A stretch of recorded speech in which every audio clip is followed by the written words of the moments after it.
So there is another concept in EER, that is aggregation. Till now, what we have seen that in case of your ER diagram, what was happening that in ER diagram you were not able to represent the relationship between an entity and a relationship which may be required in some scenarios. I have given in that cases a relationship with its corresponding entities is aggregated in higher level.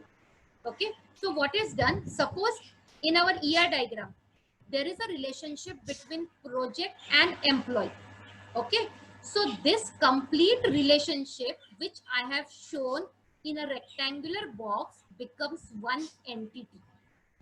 Okay, so now we will be establishing a relationship between this entity and a machinery. So see, I have given an example. Employee working for a project may require some machinery.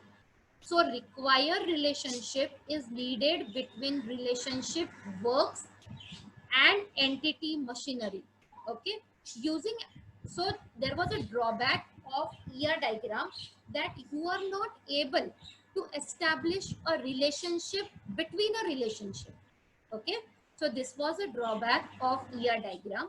To avoid that drawback, what you are doing, you are simply considering uh, one of the relationship which is existing between two entities as a single entity.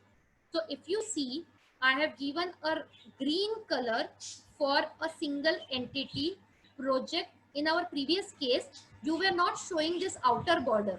Why? Because it was a relationship between two entities.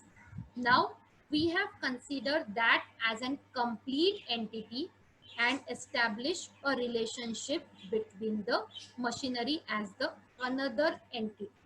And this type in which we are converting the relationships into an entity becomes your aggregation. So always a short note is asked for 5 marks. What is aggregation? In aggregation, you have to highlight what is the drawback of ER diagram, that you are not able to establish a relationship between a relationship, and hence what you are doing, you are forming another entity, a complete relationship, and then you are establishing a relationship.